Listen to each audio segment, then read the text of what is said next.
मेरे प्यारे बच्चों, तुम्हारा बाबा तुम्हें बहुत ही प्यार करता है। मेरे प्यारे बच्चे, संसार के प्रति अपने मोह को त्याग दो। वह क्या है जो मनुष्य को त्याग देना चाहिए? वह क्या है जो उसे जानना चाहिए? उसका लक्ष्य क्या है जिसका उसे त्याग करना है? और वह है जगत भाव, अर्थात संसार के प्रति आकर्षण। कारण यह है प्यारे बच्चे कि संसार ईश्वर से भिन्न नहीं है।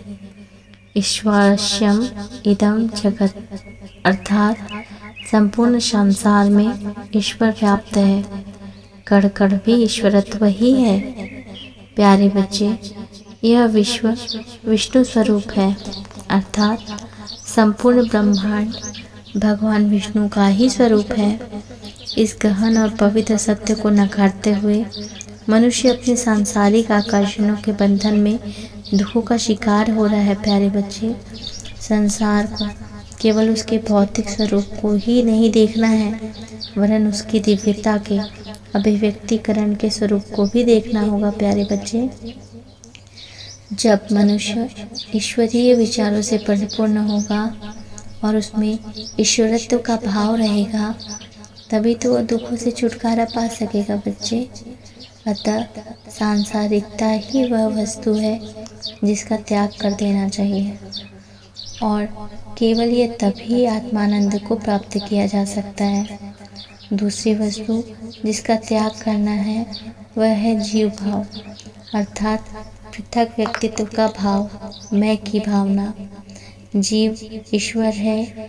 जीव से तात्पर्य है हर प्राणी की व्यक्तिगत आत्मा, जो कि सभी के शरीर पर निवास करती है, ईश्वरीय हृदय में निवास करता है। हमारा ईश्वर को ढूंढने के लिए कहीं जाने की आवश्यकता नहीं, वो हमारे हृदय में है। हम और वे एक ही हैं। वे एक साथ आते हैं एवं परस्पर मिलकर क्रीड़ा करते हैं, लीला करते हैं। जैसे कि एक निर्देशक कठपुतलियों के नाटक का निर्देशन करता है। कठपुतलियों में अच्छाई एवं बुराई दोनों विद्यमान रहती है। जीवात्मा एवं दिव्य तत्व दोनों भिन्न हैं, पृथक अस्तित्व नहीं है। अज्ञान के कारण मनुष्य वास्तविकता को भूल जाता है प्यारे बच्चे, और भ्रांतिपूर्ण माया को संजोता है, उसे बढ़ाता है, जो कि दुख का कारक है। वह ऐसे मनुष्य के समान है जिसने गलती से रस्सी को ही सांप पकड़कर समझ लिया है, और गलती से रस्सी को सांप समझ रहा है तो भय से जकड़ा हुआ है। जब उसे सत्य का ज्ञान हो जाता है प्यारे बच्चे, तो उसका डर समाप्त हो जाता है कि वह सांप को नहीं, एक रस्सी को पकड़ा है, तो उसे डरने की आवश्यकता ही क्या है। उसी प्रकार एक मनुष्य जो संसार की ओर देख रहा है उसे पृथक स्थायी तत्व समझता है, वह है जीव तत्व, परंतु वास्तव में वह दिव्य है। जब ब्रह्मांड के दैविक स्वरूप को समझ लिया जाता है तो मनुष्य पृथकता की भ्रमपूर्ण माया से मुक्त हो जाता है। मेरे प्यारे बच्चे, एक बात का सदैव ध्यान रखना, हम तो ईश्वर की कठपुतली मात्र हैं।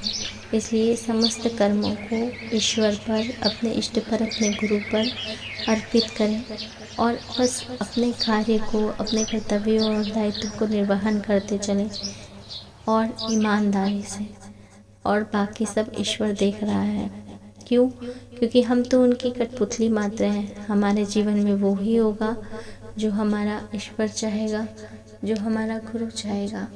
इसलिए हमें समस्त कार्य, समस्त चिंताएं, समस्त दुविधाएं अपने ईश्वर पर समर्पित करते हुए अपना कार्य करना है, और अपने मन से मैं की भावना को हटाना है। क्योंकि हम तो कुछ हैं ही नहीं, हमारे अंदर भी ईश्वर का अंश है।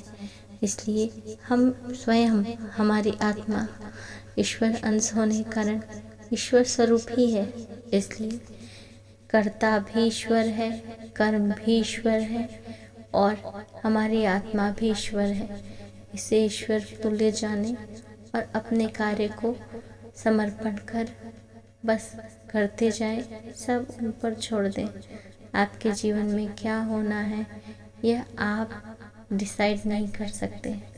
तो प्यारे बच्चे, आज के लिए इतना ही।